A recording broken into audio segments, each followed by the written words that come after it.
Okay, this is Camillus, and you're listening to the Automobile Network here. And how much today? We are here to talking with the contestants from the Miss Dawn Autumn Nation, which will be on Saturday, the pageant. So just a little bit about them, their work.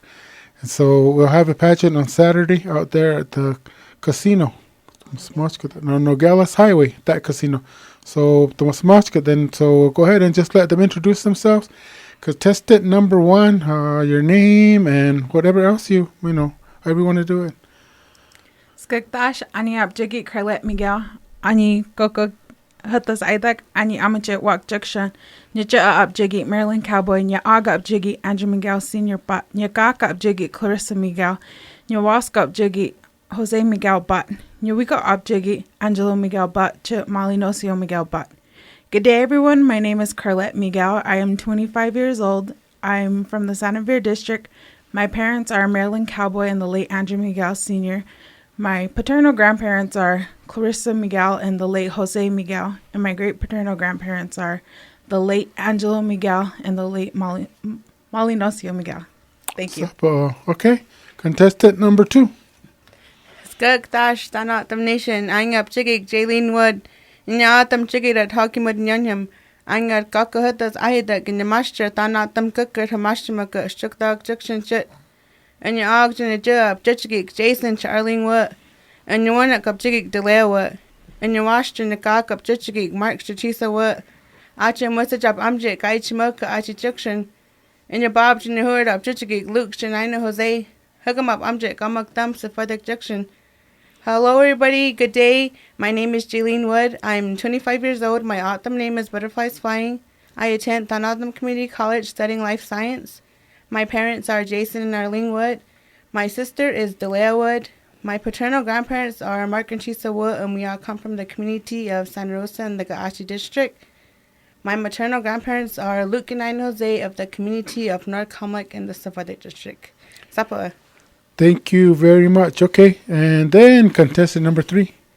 Skagdash, Aniap Jugi, Darian Viegas, Gami Geek, Lanamash Makpima Community College, Naja Abjugi, Olivia Viegas Liston, Naab Abjugi, Reynaldo Viegas, but Nyawask Abjugi, Salso Viegas Senior, but Nyagag Abjugi, Martha Viegas, but Nyabab Abjugi,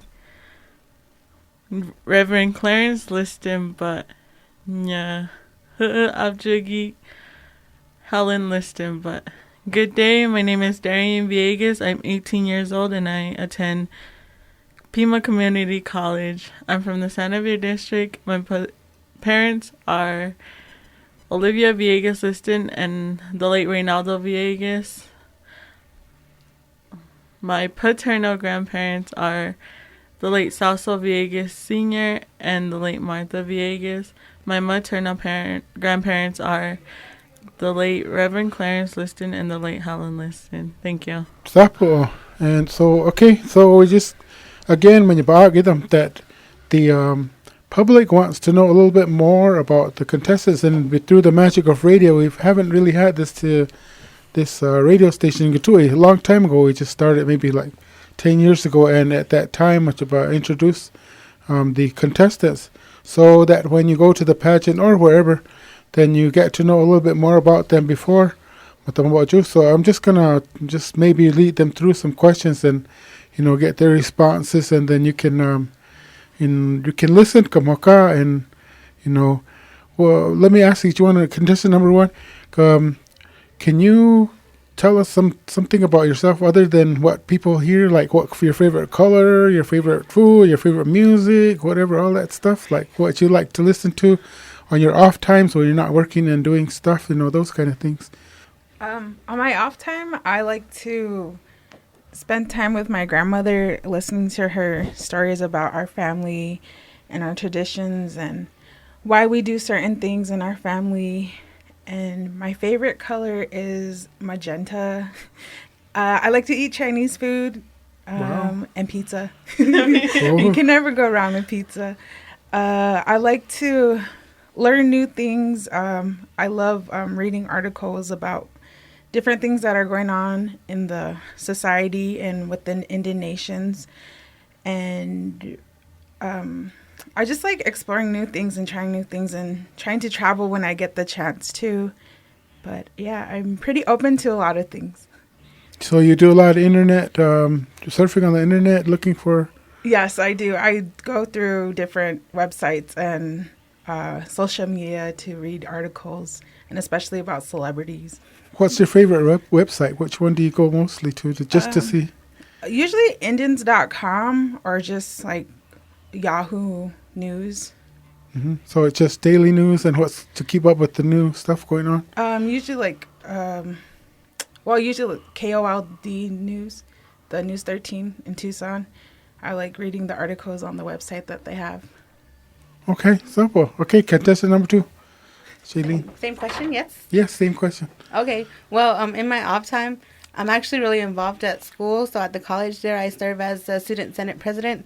So in my off time, I'm actually working a lot with the college and forming new events for the students that do come. And it is our job as a student senate to work to make the students that are not from here more welcome and more known to what Tohono is, and especially to be the liaison between the students and the staff. So whenever the students have, complications or they have problems with their classes or with anything, they usually come to us to so that we can help them solve their problems. But other than that, my favorite color is all types of blue.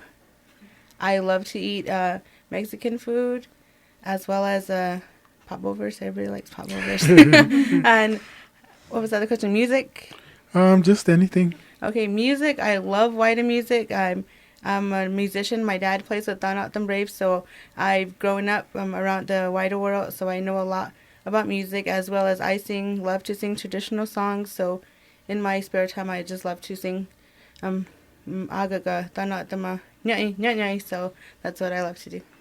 And to get that, when you talked about the bands, do you kind of know each other? Like who's in what band, and you have all their numbers? And Actually, it so turns out that a lot of the bands were related to, Gertie is actually my grandma, and like Native Cree Richard's actually my grandpa, and all the other bands, Joe Frank is actually my uncle from Papago Warrior. So it's a good thing to know who the bands are, because you never know. We're all related one way or another, but just to find out that we're closely related, it's even better. And you have all the contacts of all the bands, so it's really good to just even know who all the other bands are and always acknowledge their talent. So now, before you used to see a lot of men and the older men, and then the little boys, and now you're seeing a lot of girls out there playing the music. What do you think about that? I think it's a really good thing. I know long ago when my sister and I first started playing with my dad's band as percussionists, and slowly I'm starting, the guitar, and my dad, because I'm a singer, my dad thinks I have the lungs for saxophone. So, long ago we used to talk about having a first all-girl Wida band, and I'm pretty sure that can still happen, because you see, like, the Cruise band with Alyssa, she plays the accordion, and you see, Defaction 9 with Damon's daughters, Jay and Calissa, who play, the accordion and the guitar. It could happen, and I'm pretty sure it probably will in the future. So I'm hoping, crossing my fingers, that it could happen. So you would be part of that? I would hope so. Definitely. Even if it's just as a percussionist, or hopefully I'll catch on more to, the guitar or to the saxophone. Or a singer. Oh, yeah, that could work too. Or the triangle or the tambourine, all the instruments that are getting added into, especially the Wida band, like the keyboard and that stuff like that. So that could be something. Supple. Contestant number 3. What I do in my spare time, I research, because I am trying to start like my own suicide prevention group. And I usually just spend time with my nieces. I love spending time with kids. My favorite color is like a turquoise teal. Like a turquoise teal.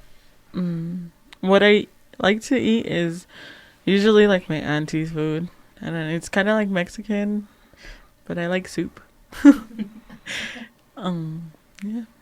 What else? Oh, my favorite type of music is like Motown. So I usually listen to like Smokey Robinson, and I was so mad that I didn't go to the concert. But yeah. Okay. And your favorite color? Like a turquoise teal. So you're all like blue. Yeah. Bluish. Wow, that's something I didn't know. And you talked about the suicide issue. Yeah. There's a lot of, I think a lot of people that are depressed that sometimes leads to that. Yeah, like the main thing that we're really trying to focus on is awareness, because people are depressed and you don't even see it. Like they could be smiling and you don't notice it. I mean, that's how I lost somebody. So it's personal. Yeah.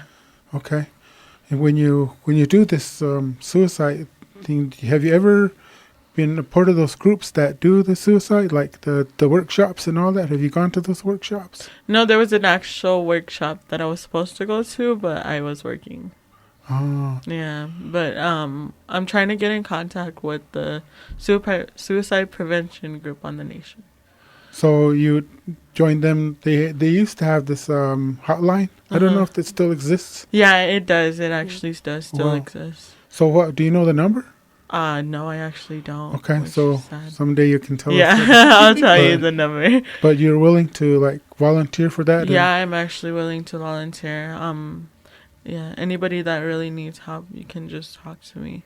Mm-hmm. So just like if somebody was to hear this and wants to talk to somebody, then they could talk to you about. Yeah, they can actually just talk to me. Yeah. I mean, I'll listen and I'll try to give the best advice as I could. Yeah, good. Okay.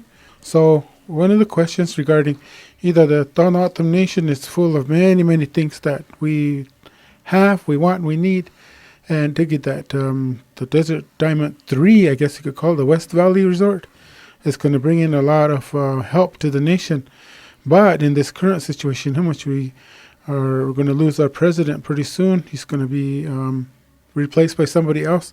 But if he was to say that he was going to come to the nation and he would go to tour the nation, and you were chosen, even if you were Miss Tohono Nation or not, you were chosen to be his guide, to take him around the nation and to show him things for one whole day. What would you do? Where would you take him? Contestant number 2. Okay. If the president came, I would honestly take him to the border. I feel that a lot of problems facing our nation, it has to do with the border. I mean, as O'odham people, we were known to be welcoming with open arms. I mean, anybody who would come to the door, we would tell them, to come in. But nowadays, times have changed. We've had the illegal immigrants, and it's unfortunate that some of them may be O'odham, but we don't know that.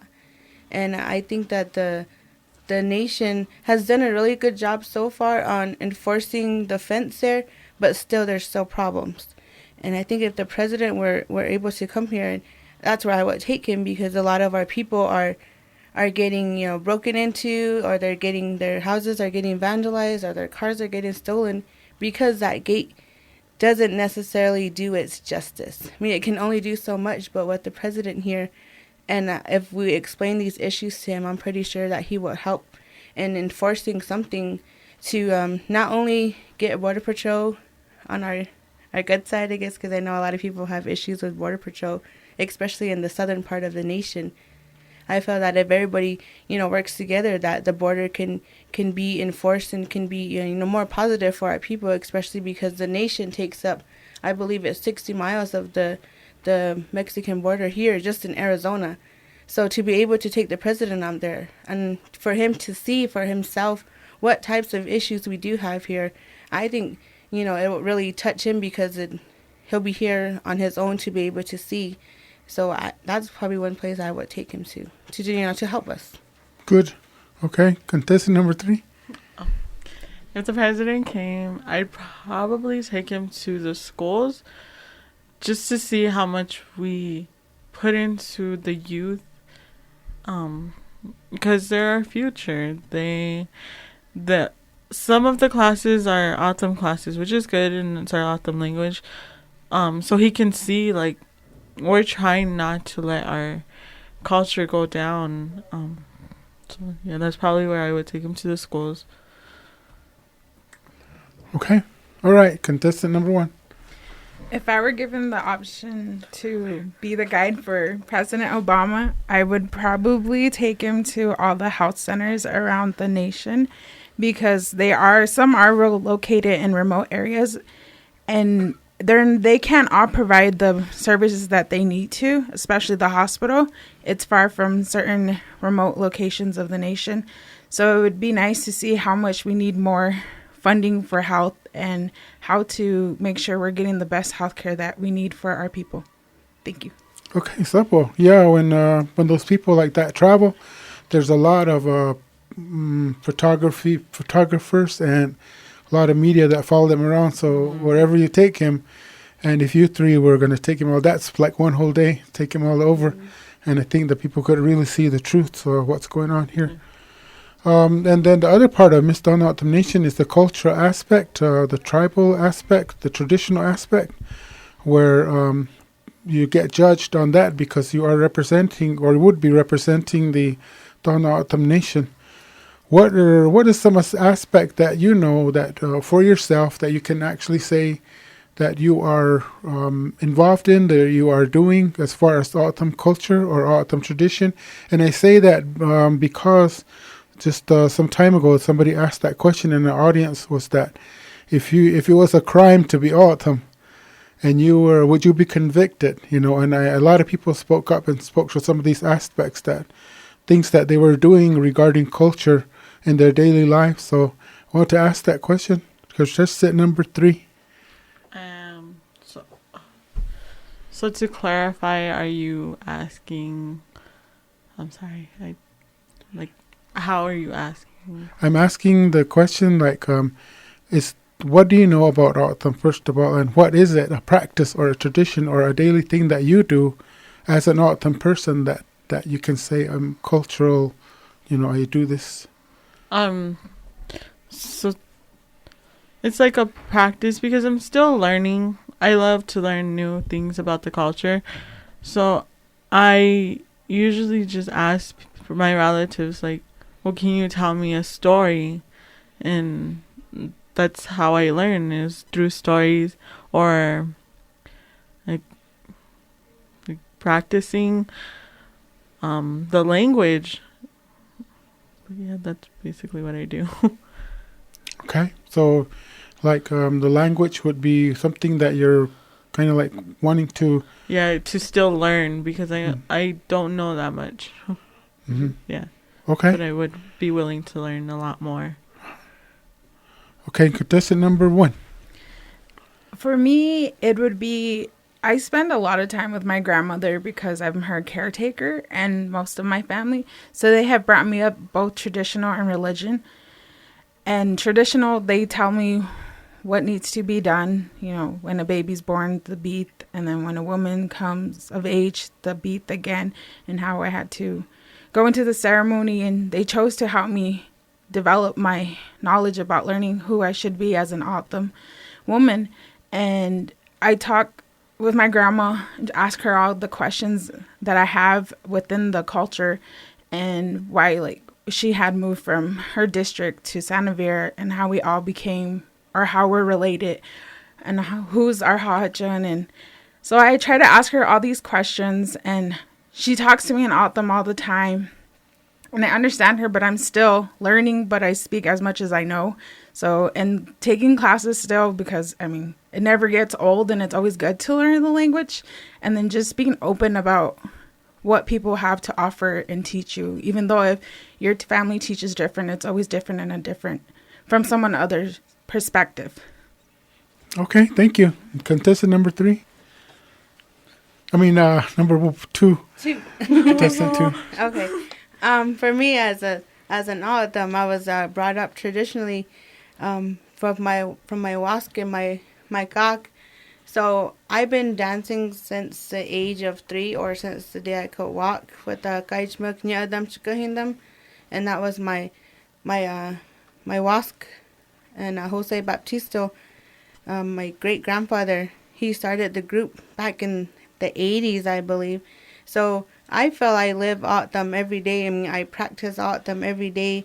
I mean, even just having conversations with my dad and trying to speak as much out them as I could. I mean, I'm not fluent as I would like to be, but, it's always like the other ladies have said, it's always good to continue to learn, to be able to speak the language. And I understand a lot of it, and I could speak as much as I could back, but there's still that little gap with me, and I'm wanting to speak the language, and I'm always willing to learn.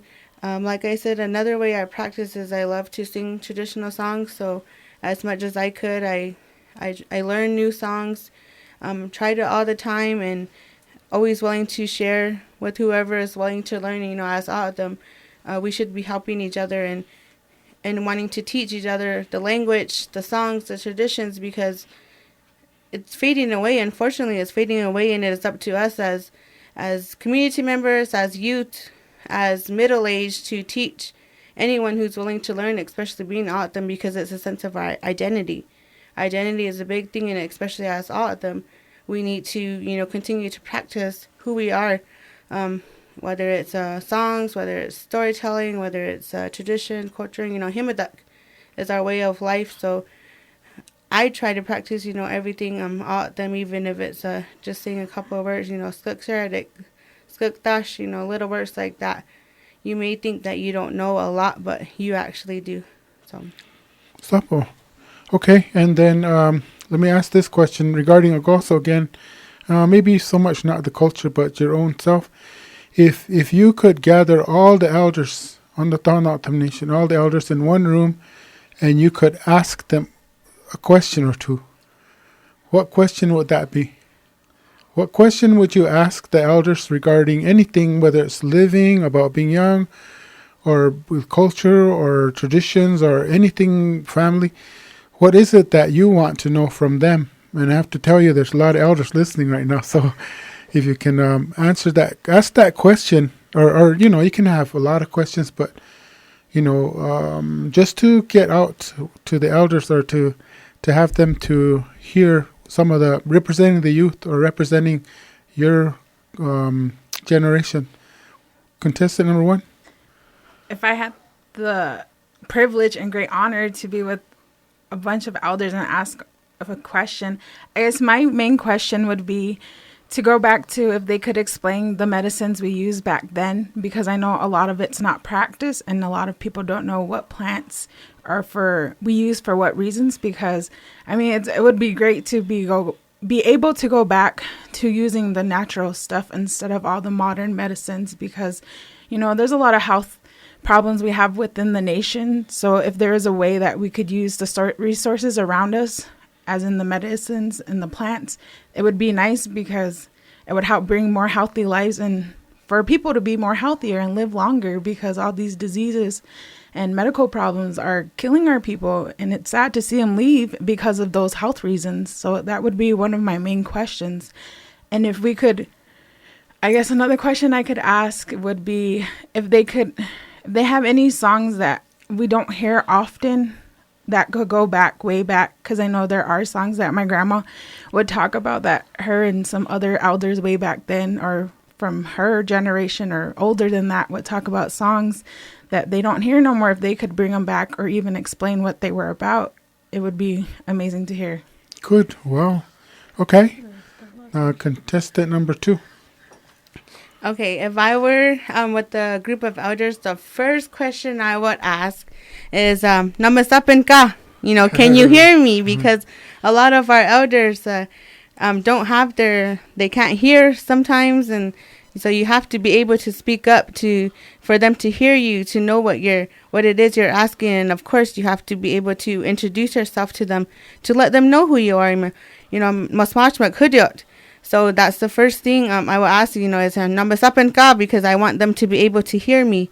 But on one of the main questions I really want to ask is, to have them, ask them if they would share with me or with us their life stories, because you see a lot of the different perspectives, from an elder's point of view to now, and I'm pretty sure a lot of things have changed, especially for them we're privileged to have them to be able to witness the change, especially from when they were growing up to now. And I think if a lot of youth, especially like ourselves and maybe more youth younger than us, can hear their life stories, they would really, really take advantage of, the things they have now. They would really, just acknowledge and take pride in what we do have now, especially what our elders have had to go through to get us to where we are today, with our land almost getting all taken away, to be left with what we have now.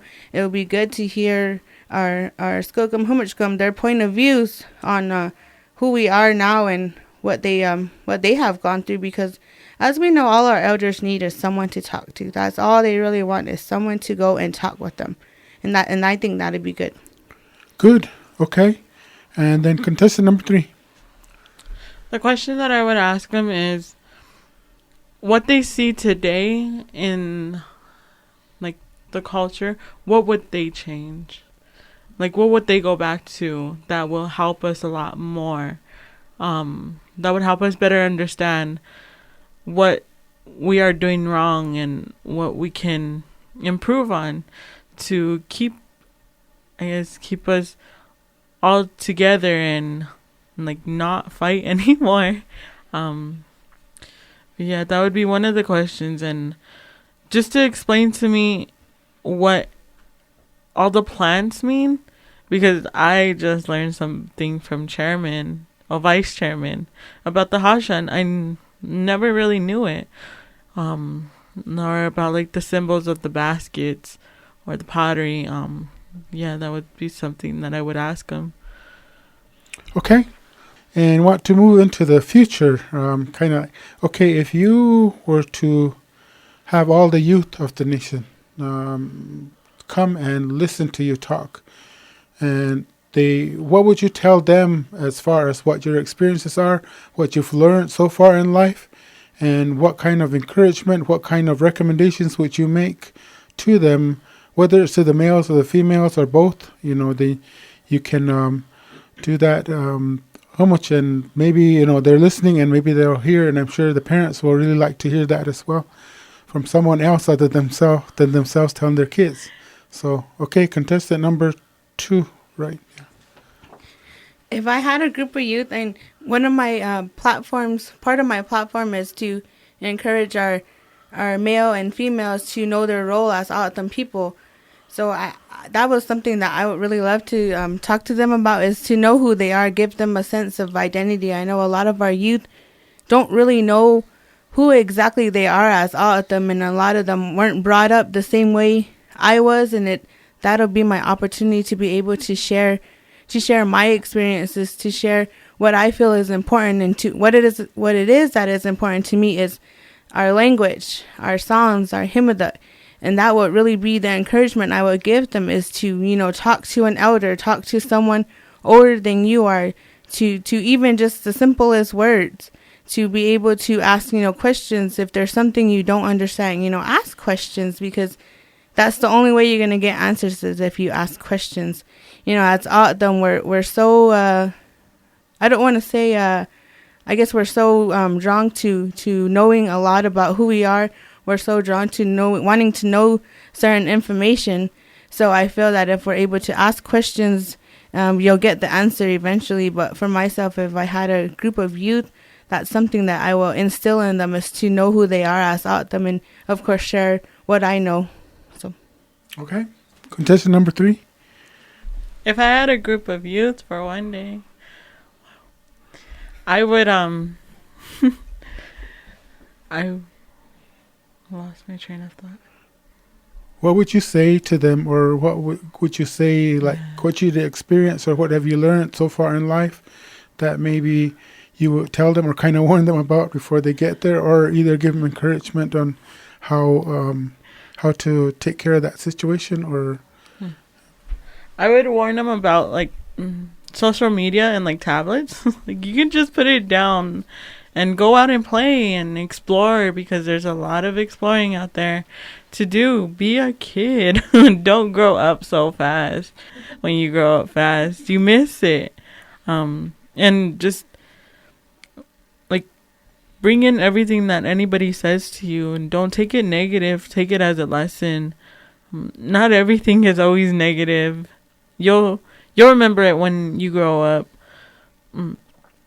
And just to go out and take risks, they're not always bad. Try new things. Okay, that's it. Number 1. For me, I would say for them to dream big and not give up. Even if you fail, you can always pick yourself back up. But also remember where you come from and who your family is, and get to know your family, because in the long run, it will help you, and see who your family is and where you come from, and even if they have stories of why they moved from certain districts to other districts. So it would be a great privilege to know and get the opportunity to ask these questions about your family lineage, and to go on and receive a further education, because it will go far and take you places you don't think it will, but it will help you open up and build your individuality and make you understand what the whole world is full of, and hopefully give you more adventures in life, and just to never give up. Sapo. Okay. The next question is the personal, your own personal lives. As you see many of those pictures of those women up there at the council chambers, a lot of them have gone on to, I don't want to say greater things, but they've gone on to public service places, and they some of them go on council, others, just into regular jobs. But they all kind of like want to continue and want to do these things. And I know you or nobody can't tell the future where things are going to happen, and actually studies say you're not supposed to really know what you're going to do with your life until you're like 30 years old. But in this next decade or two, where do you see yourself in the future? Where do you see your life going? What you want to learn, whether it happens or not? What is that dream, that future that you want to use to show people this is what I've done with my life? So contestant number 3. I see myself as a psychologist, just so that I can, like I said, I love to listen to people. I love to help people. So being a psychologist would help people in a different way, in a mental way. And that's what I love to do. I've went through so many careers, but I've really stuck on to being a psychologist. So that's where I see myself. Okay. That's the number 1. For me, I would have to say, hopefully in the medical field, I plan on becoming a nurse or a doctor, but especially a nurse, because I love taking care of my grandma and seeing and helping educate her and understand her medical issues and problems. And being able to help someone is really a privilege, and just to help educate them, because I know at the hospitals and clinics, when you see them, they just ramble on and they're still lost. But being able to actually go back and have a conversation, did you understand, and explain it better in a way that they understand. So it would be cool just to be a nurse and be able to help in the community, to be assisting them in anything that they need. Okay. And contestant number 2. For myself, I see myself actually the same field as Carlette here in the medical field. And for myself, I actually hope to be done by then. And my goal is to become a gynecologist obstetrician. I love kids, and to be able to deliver babies is probably one of the best gifts I could give, especially to new parents, or, parents already, especially out at them babies, to be able to come back here to help the mothers here, help the people here, especially the females. A gynecologist is the women's doctor, so to be able to help them and better their health, and to be able to have their babies be born here on the reservation, I feel is the best gift I could give as a doctor. So for myself, even as just an Autumn Jaya from Kaijmuk, I feel that to be a doctor in a big hospital, major hospital, whether it's in Tucson, wherever it takes me, or even here in South, would be one of the greatest honors. Sapo. And so we have 2 people in the medical field and 1 in the psychological field. So your mind or your body hurts, so you want to see one of them. Okay. What's the last question is just, what do you want to say personally to people out there that are listening? Go ahead. Contestant number 1. I just want to say it's such a great honor to be here and be able to take this step to run for Miss Donna out the nation, and all three of us will be proud to represent you in the best way we can, and hopefully to get to meet everybody and go along and hopefully spread the word more and be able to try to help everyone in different ways that we can through our platforms, and hopefully just to be open and be there for you all, no matter what. We'll try to give you a smile, a hug in any way, a shout out, Sure. and just being there to represent the whole people, and we'll be honored to do that. Thank you. Good. Contestant number 2. For myself, what I just want to say to everybody out there is thank you for your support. Even as not royalty, I mean, as individuals, we always need the support. Our youth need the support. Our elders need the support. Everybody needs support. And I feel as a nation, we do a good job at that. We're one people, and it's always good to see people help each other out. And especially with the radio station, I know it really helps out a lot, especially with our elders or the people. We have all of them from all over. So this is a good way of letting them know, what's going on in the nation. And I just really want to thank all of you. And, as Carlette said, it will be an honor to be able to represent each and every one of you. And to be Miss Thana Nation or attendance or just the royalty as a whole, it'll be a great honor to represent each and every one of you. So, Sapa. Thank you. Okay. Next, contestant number 3. I just want to say thank you for every single thing that anyone's ever did, from just the words to hugs and smiles. That goes a very long way. And to the kids, don't let anybody tell you that you can't do anything, because there's a possible way. And like the girl said, it's going to be a very good honor. And I hope you get to meet every single person out there. Okay, so this concludes this little time that we've had with these girls. But again, whenever you see them anywhere, whoever the person is that gets the crown, the others will probably be tagging along, and then you can ask those questions, or but make sure you tell them that you heard them here, so they know that there's not only 1 or 2 people out there listening to them. Okay. So, all right, thank you.